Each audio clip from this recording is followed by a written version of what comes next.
Assalamualaikum warahmatullahi wabarakatuh. Innal hamdalillah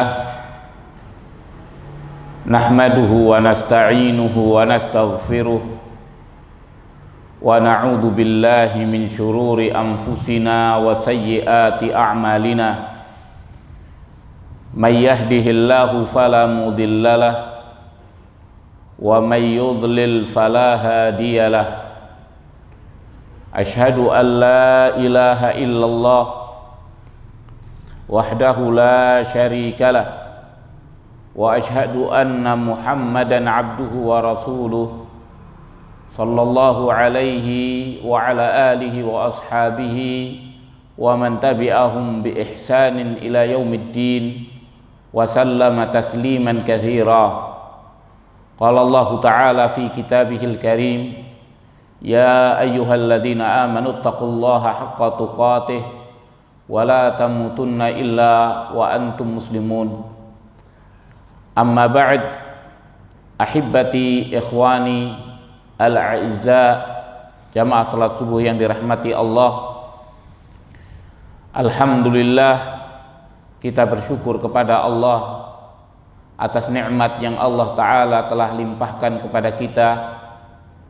Di antaranya di dalam pagi yang mulia ini atau subuh yang mulia ini, kita sekalian masih dapat melaksanakan kewajiban kita menunaikan ibadah salat subuh dengan berjamaah.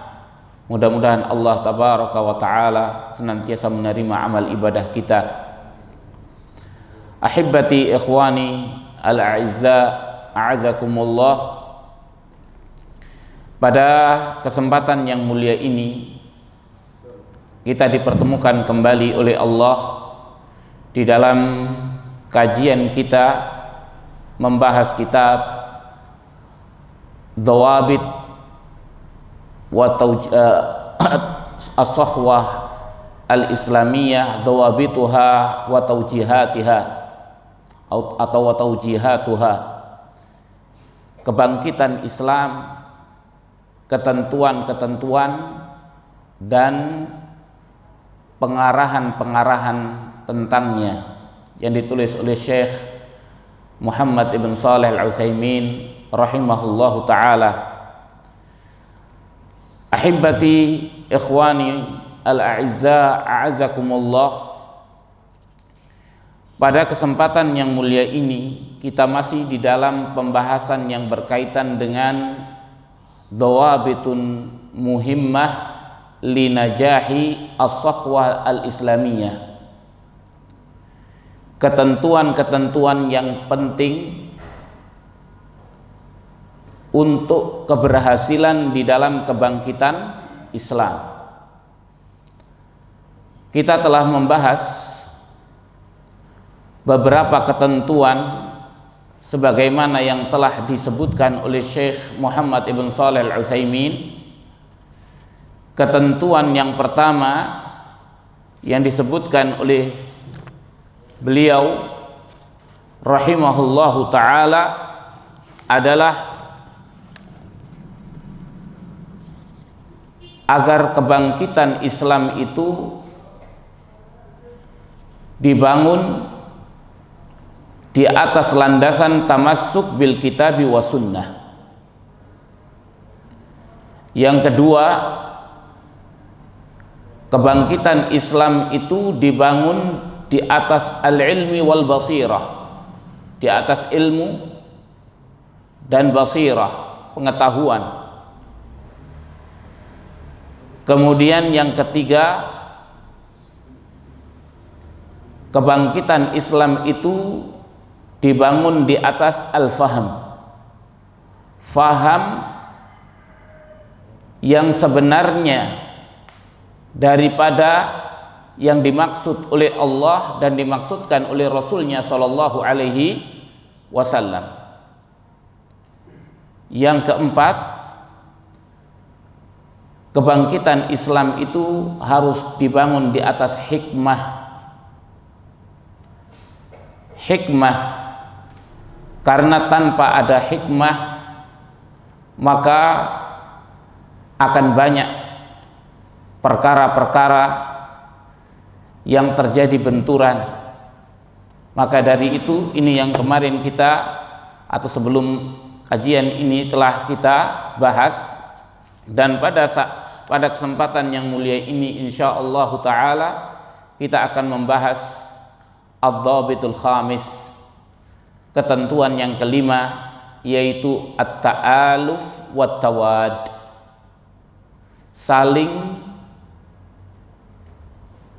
menyatukan diri dan saling mencintai. Maka keberhasilan di dalam kebangkitan Islam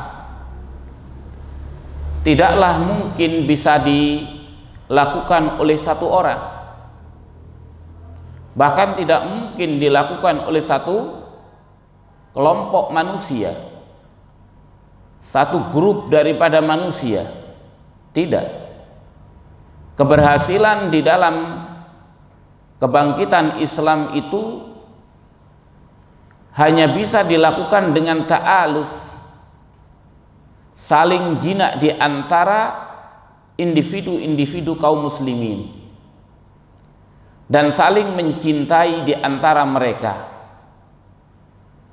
Ketika kita berbicara tentang ta'aluf wa tawad, sesungguhnya kita berbicara tentang hati, bukan kita berbicara tentang retorika perkataan, bukan kita berbicara tentang sikap dan perbuatan, akan tetapi hati jauh daripada itu semua. Tidak. Yang dinamakan ta'aluf wa tawad itu adalah sesuatu yang berkaitan dengan hati.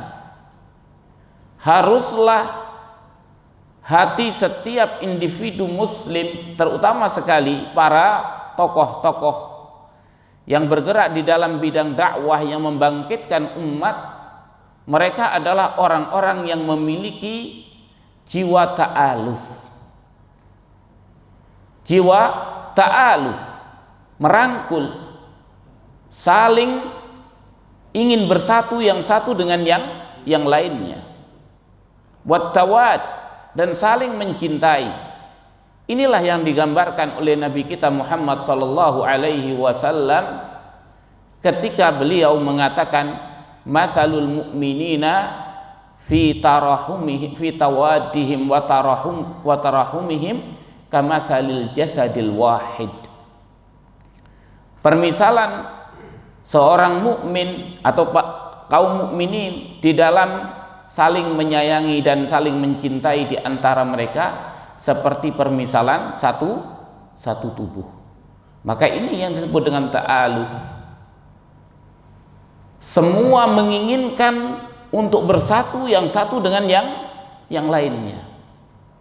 Semua dilandasi dengan hati, bukan sekedar dengan retorika perkataan ataupun dengan retorika di dalam sikap, statement dan yang lain sebagainya. Tidak. Tapi sungguh semuanya dilakukan dengan sepenuh hati. Ada rasa cinta, ada rasa rindu untuk saling bertemu dan saling mencintai yang satu dengan yang lainnya. Inilah yang dikatakan oleh Syekh Muhammad ibn Shalih al-Utsaimin. Beliau mengatakan, "Tsumma yajibu alaina fi hadhihi sakhwah an nakuna fi dinillahi ikhwatan muta'alifina mutawaddina li'anna Allah azza wa jalla yaqulu innamal mu'minuna ikhwah wan nabiyyu sallallahu alaihi wasallam qala wa kunu ibadallahi ikhwana." Kemudian wajib bagi kita di dalam kebangkitan ini untuk kita menjadi di dalam agama Allah sebagai saudara yang saling ingin bersatu dan saling mencintai. Dikarenakan Allah tabaraka wa ta'ala atau Allah azza wa jalla berfirman, innamal mu'minuna ikhwah.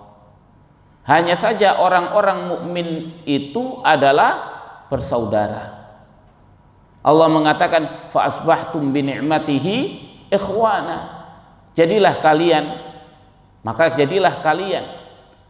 dengan nikmat Allah, yakni nikmatul Islam, nikmat dinul Islam, ikhwana, menjadi bersaudara. Maka persaudaraan yang dilandasi oleh dinul Islam haruslah lebih kuat daripada segala bentuk hubungan di antara kita. Karena ini yang dicontohkan oleh Nabi kita Muhammad sallallahu alaihi wasallam. Tidak ada yang bisa mengalahkan hubungan yang dibuat oleh Allah Subhanahu wa taala melalui dinul Islam. Maka awthaqul ural Islam al-hubbu fillah wal bughdu fillah. Sekuat-kuat tali pengikat keislaman seseorang itu adalah cinta karena Allah dan benci karena Allah Subhanahu wa taala. Maka inilah ikhwan, kita bersaudara. Mukmin akhul mukmin. Seorang mukmin saudara bagi mukmin yang lainnya, mengalahkan persaudaraan yang berkaitan dengan hubungan nasab, mengalahkan persaudaraan yang berkaitan hubungan dengan tempat. Yang lebih kuat adalah ukhuwatul islamiyah, persaudaraan islamiyah. Inilah yang dikatakan oleh Allah. Wan Nabi sallallahu alaihi wasallam qaal, dan Nabi sallallahu alaihi wasallam bersabda, wa kunu ibadallahi ikhwana, dan jadilah kalian hamba-hamba Allah yang bersaudara.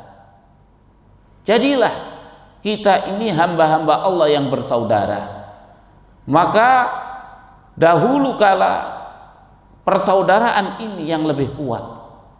Persaudaraan ini yang lebih kuat di zamannya Rasul sallallahu alaihi wasallam.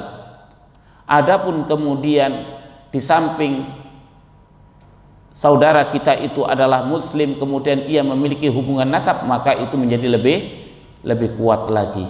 Akan tetapi ketika disandingkan hubungan nasab saja yang kemudian dia tidak Islam dengan orang yang ada hubungannya dengan keislaman, maka keislaman jauh lebih kuat.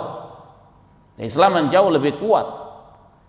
Kita harus membela karena keislaman yang ada pada adapun kemudian Islam di samping itu dia adalah saudara, maka itu lebih kuat lagi. Wa muqtadha hadhihi al-ukhuwah alla ya'tadiya ba'duna ala ba'din wa alla yabghi ba'duna ala ba'din wa an nakuna ummatan wahidatan ghairu mutafarriqatin fi dinillahi fi ahwa'iha wa ara'iha. Dan konsekuensi daripada ukhuwah ini, persaudaraan ini, agar tidak ya'tadi, menyerang sebagian kita kepada sebagian yang lainnya, agar supaya tidak berbuat zalim sebagian kita kepada sebagian yang lainnya, dan kita menjadi satu umat yang satu, tidak terpecah belah di dalam agama Allah Subhanahu wa taala, di dalam hawa nafsunya dan di dalam pendapat-pendapatnya. Semua hawa nafsu harus tunduk kepada dinillah, agama Allah yang datang dengannya Rasul sallallahu alaihi wasallam. Semua pendapatnya harus kembali kepada Alkitab was sunnah. Kalau pendapatnya bertolak belakang dengan Alkitab was sunnah, maka rujuk kepada Alkitab was sunnah. Itu yang harus menjadi kaum muslimin. Kaum muslimin harus menjadi seperti ini. Wa bina'an ala hadza yajibu an nandura fi ma hadatsa baina asy-syabab aw bil asahi ba'dhi asy-syabab min naza'at hiya fil haqiqah yattasi'u laha dinul Islam. Naza'atun fi masailin ijtihadiyah yasughu fiha al-ijtihad wan nusus tasi'aha wa tahtamiluha walakin ba'dun nas yuridu ayulzima ibadallah bima yara huwa annahu al-haq wa in kana ghairuhu mukhalifan lahu limuqtada annama khalafahu fihi huwal haq. Dikatakan dan didasarkan atas ini wajib bagi kita untuk melihat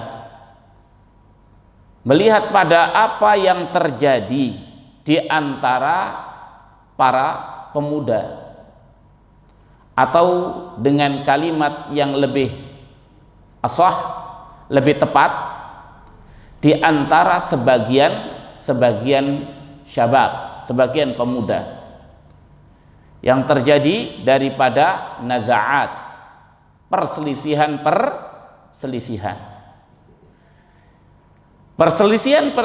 itu di dalam hakikatnya yattasi'u laha dinul Islam, dapat diterima oleh agama Islam.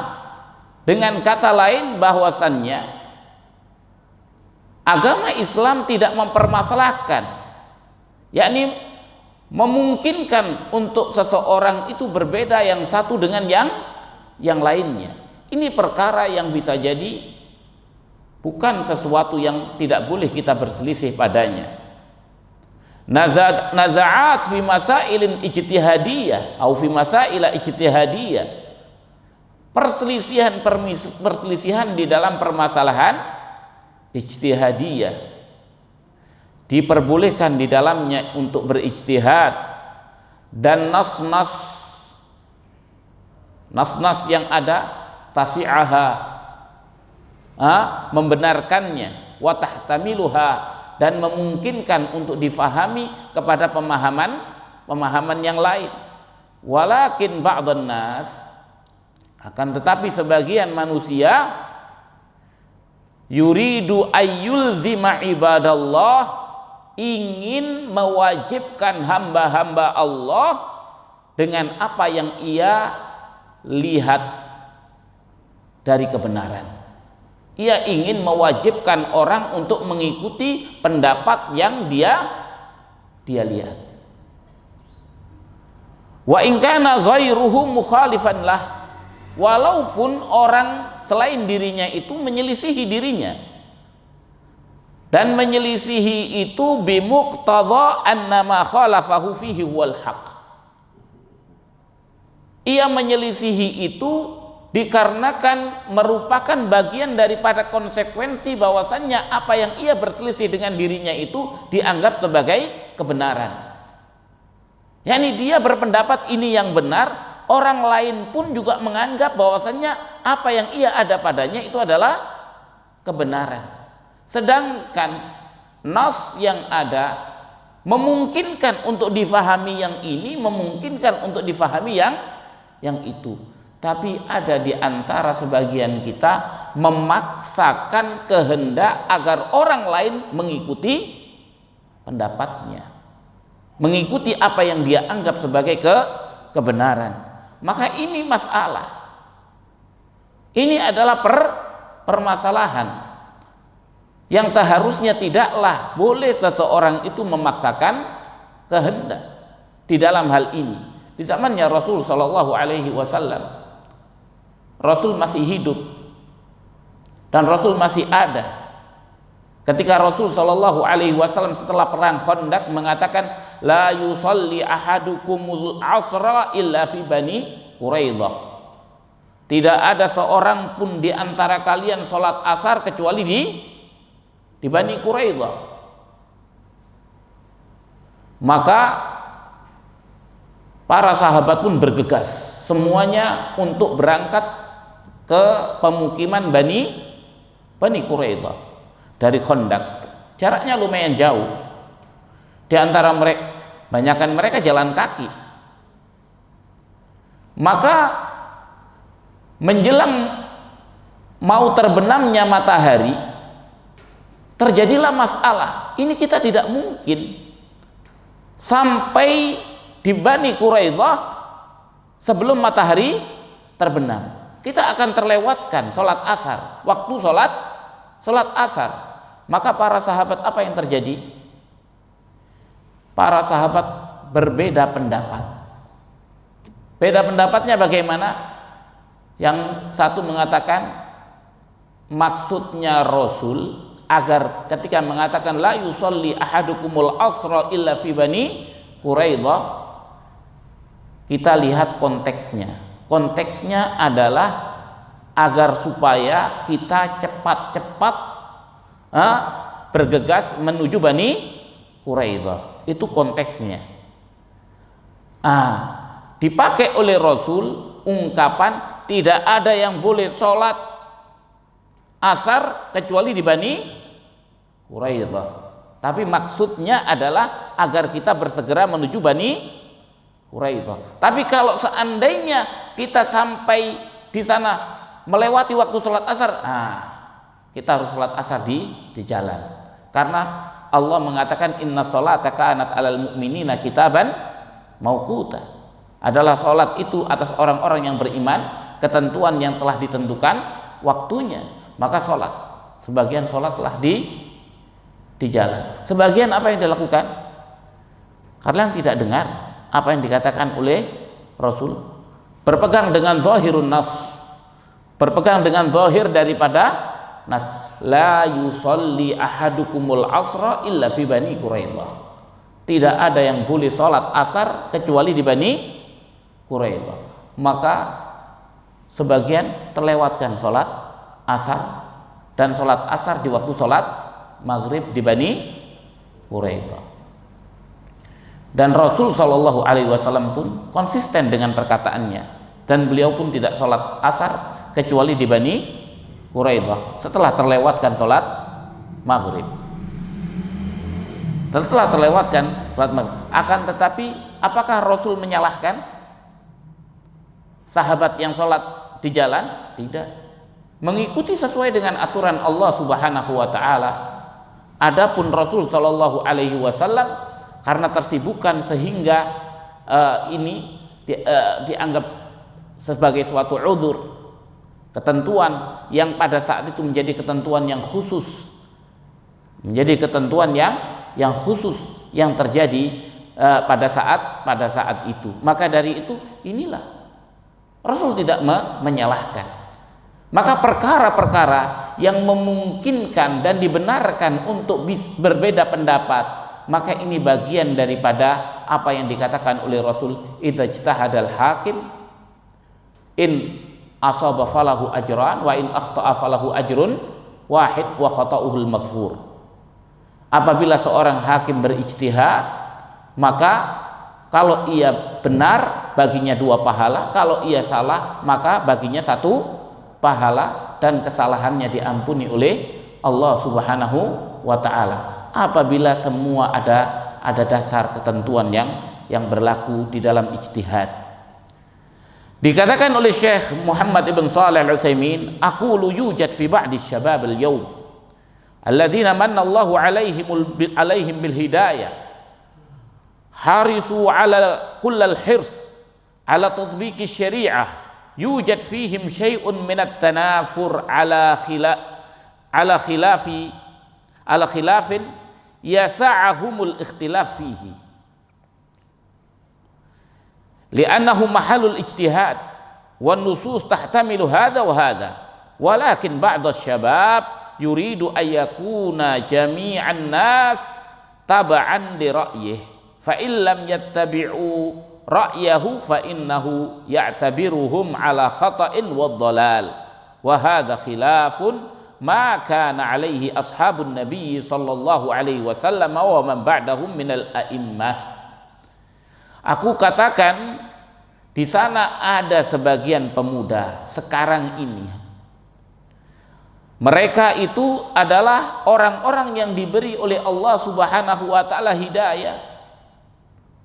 Harisu kullal hirs, mereka itu semangat dengan penuh kesemangatan, semangatnya luar biasa di dalam ala tatbiqi syariah, di dalam penerapan syariat Allah Subhanahu wa taala, baik pada dirinya ataupun orang lain. Ada di antara mereka itu satu perangai daripada tanafur, saring tanafur, tidak bisa bertemu yang satu dengan yang lainnya.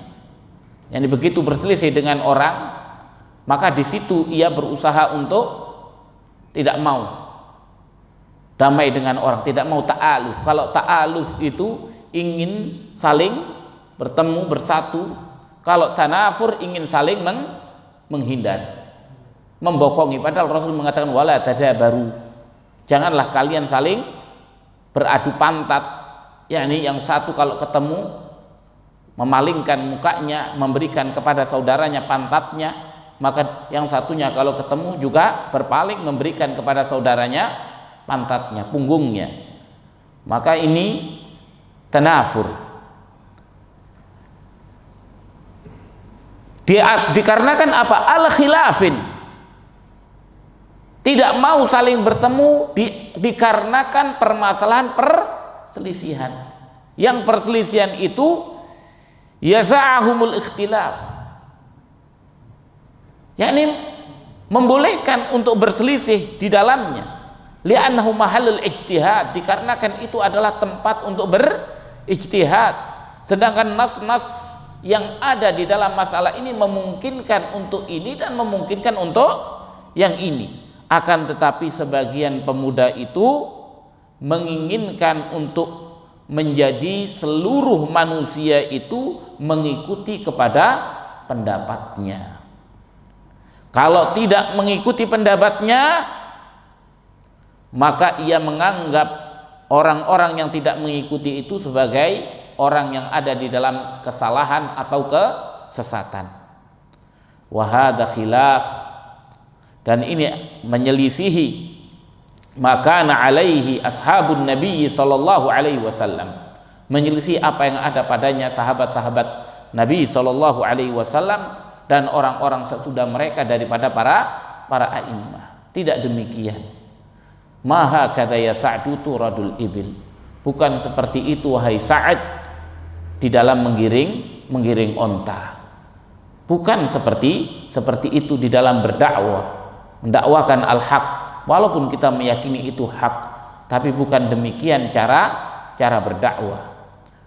Wa ana aqulu lakum fi hadzal makan, dan aku mengatakan kepada kalian di dalam tempat ini, lau tadabbartum kutubal khilaf lawajadtum annal khilaf bainal ulama katsirun, walakin kullu wahidin minhum la yudallilul akhar bi ra'yihi wa ijtihadihi, bal yara annahu yajibu 'alal insan ayyattabi'al haqqa wa alla yuhabi fihi ahadan. Na'am qulil haqq walakin ud'un nas ilaihi billin wat taysir was suhula hatta tasila ila natijah. Dikatakan oleh Syekh Muhammad bin Shalih Al-Utsaimin, seandainya kalian memperhatikan kitab-kitab khilaf, terutama sekali kitab al-fiqh, lawajadtum, niscaya kalian akan dapatkan bahwasannya khilaf di antara para ulama itu banyak sekali. Akan tetapi setiap orang daripada para ulama tersebut tidak ada yang menyesatkan yang lainnya dengan pendapatnya atau dengan ijtihadnya. Orang yang tidak cocok dengan pendapatnya tidak ada yang disesatkan. Katakan engkau sesat karena engkau tidak sesuai dengan pendapatku, engkau sesat karena engkau tidak sesuai dengan ijtihadku. Ulama itu melihat bahwasannya wajib bagi manusia untuk mengikuti kebenaran dan tidak ada basa-basi, yakni tidak ada sungkan kepada orang lain. Di dalam kebenaran seseorang itu dikatakan oleh para ulama tidak boleh yuhabi ahadan, yakni merasa sungkan kepada orang. Enggak, saya enggak enak pendapat ini, menyelisihi si fulan. Tidak ada. Para a'immah, coba kita lihat Imam Malik rahimahullahu taala, gurunya siapa? Gurunya Imam Syafi'i. Imam Syafi'i gurunya siapa? Gurunya Imam Ahmad. Akan tetapi berapa banyak perbedaan yang terjadi antara Imam Malik dan Imam Syafi'i? Berapa banyak perbedaan yang terjadi antara Imam Syafi'i dengan Imam Ahmad? Apalagi Imam Syafi'i dengan madhabnya Imam Abu Hanifah. Banyak sekali perbedaan-perbedaan yang terjadi, akan tetapi tidak ada seperti yang dikatakan oleh Syekh Muhammad ibn Shalih Al-Utsaimin rahimahullahu taala, yudallil al-akhar bi ra'yihi wa ijtihadihi, menyesatkan yang lainnya dengan pendapatnya dan dengan ijtihadnya. Maka semua disuruh untuk berpegang teguh apa yang diyakini oleh dirinya sebagai kebenaran. Makanya dikatakan na'am kulil haq, benar, sampaikan, yakni katakan kebenaran. Jangan ada basa-basi di dalam hal itu. Akan tetapi ud'un nas, akan tetapi dakwahilah manusia itu kepada kebenaran bilin, dengan lemah lembut, wa taisir, memberi kemudahan, wasuhula, hatta tasila ila natijah, sehingga bisa menyampaikan kepada natijah, hasil. Kalau kita yang kedepankan adalah sikap yang kasar, keras, sikap yang antipati dan lain sebagainya, maka kita akan disibukkan oleh pertengkaran. Kita tidak akan pernah disibukkan lagi untuk membahas tentang kebenaran yang sebenarnya. Seandainya duduk, kalau memang itu memungkinkan, maka ya itu sesuatu yang diperbolehkan, saling menghargai, menghormati, dan saling toleransi di dalam hal ini. Fa'ala kulli syab wa talibul ilm ayuqallid man yara annahu aqrab ilal haq fi nadharihi wa ya'dhur man yukhalifuhu fi hadhihi al-mas'alah idza kana khilafuka ma'ahu bi muqtada dalil. Maka atas setiap pemuda dan seorang talibu ilmin tidak mengapa untuk dia bertaklid kepada orang yang ia anggap bahwasannya orang itu lebih dekat kepada kebenaran menurut pandangannya. Tapi dia harus memberikan uzur. Orang yang menyelisihi dirinya di dalam permasalahan itu apabila perselisihan bersama dia itu sesuai dengan muqtadad dalil, sesuai dengan konsekuensi dalil yang ada. Maka kalau itu dimungkinkan oleh dalil untuk berselisih, maka berilah ruang untuk berselisih. Dan tidak boleh kita memaksakan diri. Tidak boleh kita memaksakan diri.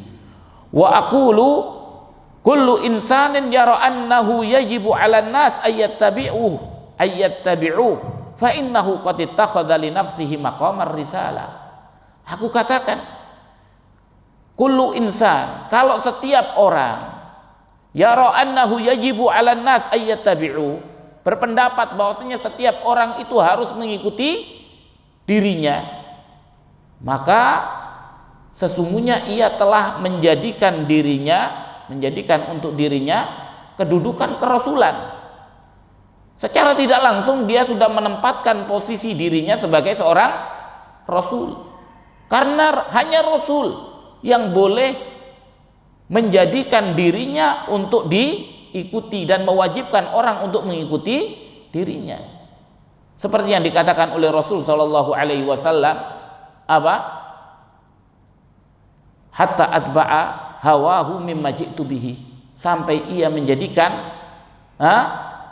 hawa nafsunya, mengikutkan hawa nafsunya kepada apa yang aku datang dengannya. Maka itu hanya Rasul sallallahu alaihi wasallam. Adapun manusia maka letakkan pada tempatnya, seperti yang dikatakan oleh Imam Syafi'i rahimahullahu taala, ra'yi shawab wa ra'yi ghairi khata' wa ra'yi qad yakunu khata'an wa ra'yu ghairi qad yakunu shawaban. Katanya Imam Syafi'i, perkataanku benar, perkataan selainku salah. Tapi perkataanku bisa jadi salah dan perkataan selainku bisa jadi benar. Ini di dalam perkara ijtihad. Di dalam perkara ijtihad. Tsumma naqulu hal minal insaf an taj'ala fahmaka hujjatan ala ghairik wa la taj'al fahma ghairika hujjatan alaik. Kemudian kita katakan, apakah termasuk insaf, adil, dengan engkau menjadikan pemahamanmu sebagai hujjah atas orang lain dan engkau tidak menjadikan pemahaman orang lain hujjah atas dirimu? Apa yang menjadi keistimewaan pemahamanmu sehingga menjadi hujjah atas orang lain? Dan kenapa engkau tidak menjadikan pemahaman orang lain hujjah atas dirimu? Maka hendaknya kita tahu posisi kita, tahu di mana sebenarnya diri kita. Kam min insanin haqid 'alal Islam, aduwwun lil Islam, yafrahu ghayatal farh ay yajida hadha tafarruq fi syabab, yafrah wa yatamanna min kulli qalbihi ay yajida hadha syabab alladhi ittajaha hadha al-ittijah al-hayy an-nayit mutafarriqan. Dikatakan betapa banyaknya manusia, berapa banyak manusia yang memiliki kedengkian kepada Islam. Dia adalah musuh Islam yang bergembira dengan sebesar-besarnya kegembiraan ketika ia mendapatkan perpecahan ini di tengah-tengah para pemuda.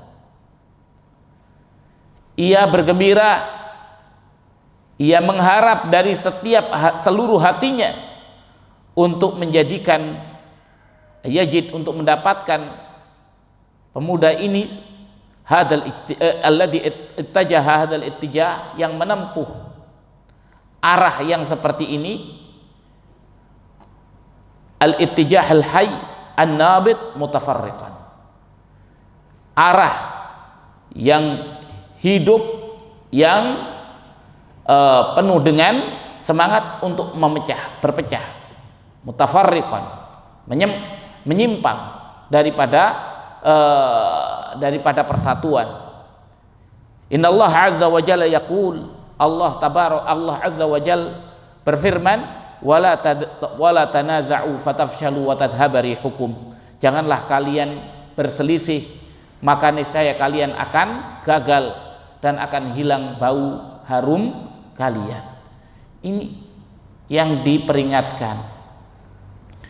Perselisihan yang sebenarnya tidak harus terjadi, kemudian terjadi karena sebab ketidakfahaman, karena sebab tidak mengertinya, mendudukkan tentang posisi diri dan posisi pendapat dan ijtihad, sehingga menimbulkan kekacauan. Kekacauan inilah yang disukai oleh mereka orang-orang yang dengki kepada Islam, yang disukai oleh musuh-musuh Islam. Maka ketika mendapatkan hal yang semacam ini, maka mereka mengatasnamakan HAM, hak asasi manusia, akan masuk, mengatasnamakan segala hal yang intinya adalah memelihara perpecahan yang ada di dalam umat Islam. Maka kita harus cerdas, harus cerdik, apalagi orang-orang yang menamakan diri sebagai salafiyin.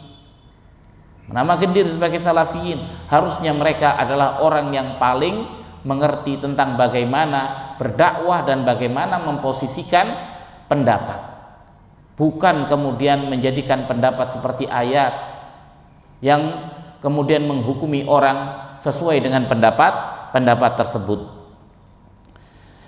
Kemudian yaqulu azza wa jal, syara'a lakum minad dini ma wassa bihi Nuhan walladhi awhayna ilaika wa ma wassayna bihi Ibrahim wa Musa wa Isa an aqimud dina wa la tatafarraqu. Dan berfirman Allah azza wa jal, Allah yang mensyariatkan bagi kalian dari agama apa yang Allah wasiatkan dengannya kepada Nuh dan apa yang kami wahyukan kepada engkau dan apa yang kami wasiatkan dengannya kepada Ibrahim, Musa, Isa, yaitu apa? An aqimuddin wala tatafarraqu. Tegakkanlah agama, jangan kalian berpecah belah. Yang ditegakkan itu apa yang datang dari Allah Subhanahu wa taala, apa yang datang dari Rasulnya sallallahu alaihi wasallam, dan jangan menyimpang daripadanya. Wala tatafarraqu. Adapun pendapat, maka pendapat itu hendaknya diperhatikan. Kalau itu bimuqtadad dalil, sesuai dengan konsekuensi daripada dalil, maka haruslah ada toleransi. Kemudian dikatakan, innani ad'ukum ayyuhas syabab ilal ulfah wa ilal wahdah ala dinillahi azza wa jal wa ila ta'anni fil umur wa ilal hikmah fid da'wah wa bihadza sayuktab lakum an-nasr insyaallah ta'ala li'annakum takununa ala bayyinatin min amrikum wa ala basiratin fi dinillah. Sesungguhnya aku mengajak kalian wahai para pemuda kepada ulfah, saling ulfah, merasa jinak yang satu kepada yang lainnya, wa ilal wahdah, dan kepada persatuan, ala dinillah, di atas agama Allah azza wa jal, wa ila ta'anni, dan mengajak kalian kepada ta'anni, jangan terburu-buru, jangan tasarruf, jangan emosional, temperamental, jangan segala sesuatu dilakukan dengan tanpa berpikir. Wa ilal hikmah, aku mengajak kepada sikap hikmah, perhatikan, fikirkan, sikap, jangan dulu berkata kecuali setelah difikirkan apa yang terjadi akibatnya. Jangan berbuat demikian di dalam dakwah. Wa bihadza sayuktab lakumun nasr, dan dengan itu akan dicatat bagi kalian kemenangan, yang ditetapkan bagi kalian kemenangan insyaallah taala. Kenapa? Li'annakum takununa ala bayyinatin min amrikum, karena kalian ada di atas penjelasan daripada urusan kalian. Wa ala basiratin fi dinillah, dan dikarenakan kalian ada di atas basirah, di atas pengetahuan daripada agama Allah. Maka ini ketentuan yang kelima. Ketentuan yang kelima yaitu at-ta'aluf wat tawad. Harus adanya ta'aluf, saling ingin bersatu, saling merasa ingin jinak yang satu dengan yang lainnya. Ini masing-masing merasakan kenyamanan ketika bertemu, ada senyuman, ada tegur sapa, ada salam, semua hangat. Demikian pula saling mencintai, seperti yang kita katakan, ini adalah berkaitan dengan hati. Hilangkan kebencian, maafkan kesalahan, sabar atas segala gangguan lisan maupun perbuatan maupun sikap. Insyaallah ta'ala kita akan disatukan oleh Allah di dalam agama ini. Maka kalau semuanya merasakan keadaan yang sama, maka semua akan merasakan persatuan di dalam agama Allah. Ini yang dapat kita sampaikan pada kesempatan yang mulia ini. Mudah-mudahan apa yang kita sampaikan ini bermanfaat. Wabillahi taufiq wal hidayah, wa sallallahu wasallama ala nabiyyina Muhammadin wa alihi wa sahbihi ajma'in. Subhanakallahumma bihamdika asyhadu an la ilaha illa anta astaghfiruka wa atubu ilaik. Wassalamu alaikum warahmatullahi wabarakatuh.